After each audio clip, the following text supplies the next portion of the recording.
parlerai très très brièvement du contexte national, puisque je pense que vous avez suivi à travers la presse, il y a eu même un écho et des échos positifs ici en Europe suite à l'inauguration de la première centrale solaire thermodynamique au Maroc, Nor Ouarzazate 1. Donc je parlerai un peu du contexte national, des nouvelles ambitions du Royaume du Maroc. Ensuite, très brièvement, une présentation d'IRSN et des activités d'IRSN, la ville verte, la Green City et l'Université Mohamed VI Polytechnique, le Green Energy Park que nous avons développé conjointement et qui s'intègre complètement dans cette vision d'avoir une infrastructure de recherche sur toute la chaîne de valeur de la recherche et développement.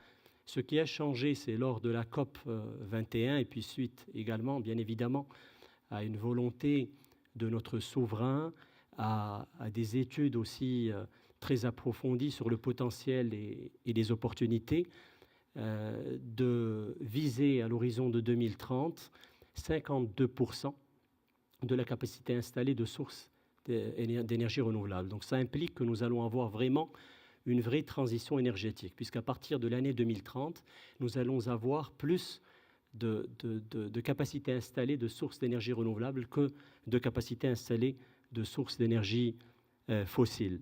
IRSN a été créé sous forme de fondation pour accompagner la stratégie énergétique nationale, pour soutenir cette stratégie, soutenir la recherche et développement, la recherche appliquée à travers des fonds. C'est pour ça qu'IRSN existe en tant qu'agence de moyens.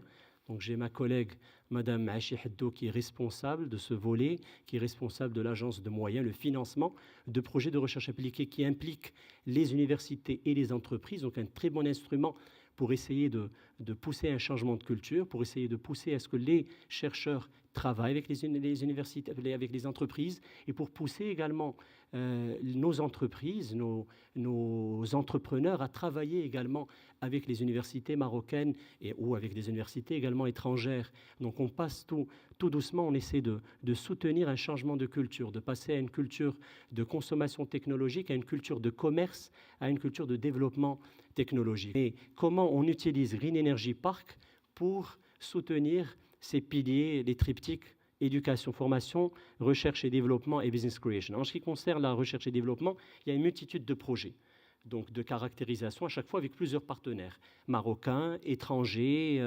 universités, centres de recherche, entreprises. Donc il y a une multitude de projets. J'ai parlé des modules du désert, il y a le Elec Services, un projet de voitures électriques, de réseau de voitures électriques, le photovoltaïque pour le secteur agricole, pour le secteur minier, etc. De l'autre côté, en haut, donc tout ce qui est éducation, à partir de septembre 2016, un master CSP avec l'université Qadi Iyad, CIEMAT en France et IRSN, au niveau du Green Energy Park pour tout ce qui est les travaux pratiques.